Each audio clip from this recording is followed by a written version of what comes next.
Hello, my name is Daniel Gonzalez, and this is my presentation on due diligence, private placement, and term sheet anatomy.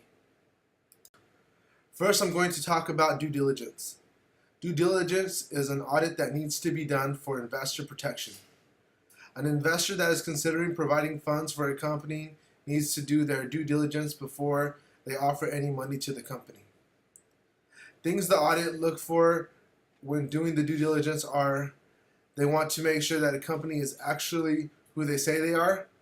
By doing their due diligence, they are not going to be fooled into investing. They are also going to look at the pros and cons of investing in the company. By looking at the pros and cons, they'll be able to forecast maybe any potential problems with the investing. Private Placement Memorandum, or a PPM, is a document given to investors. It highlights the investment opportunity as well as the risk involved. A company needs to seek out a lawyer to put this together. The PPM must be done in compliance with the federal and state securities law.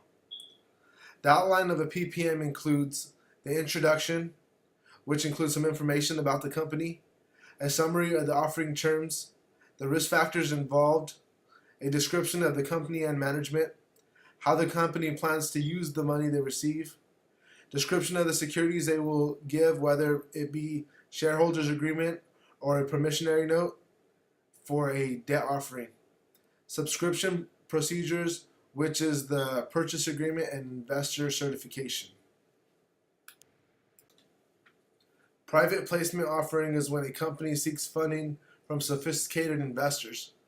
Sophisticated investors are institutions with a net worth greater than $1 million.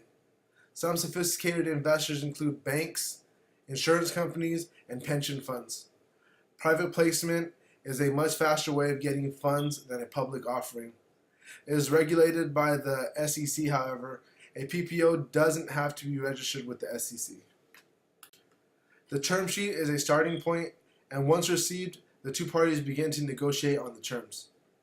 The money and control are important sections of the term sheet.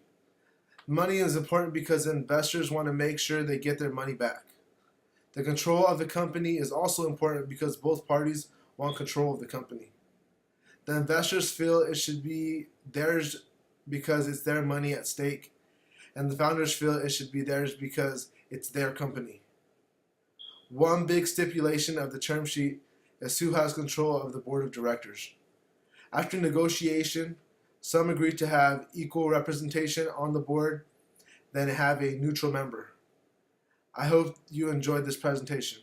Thank you.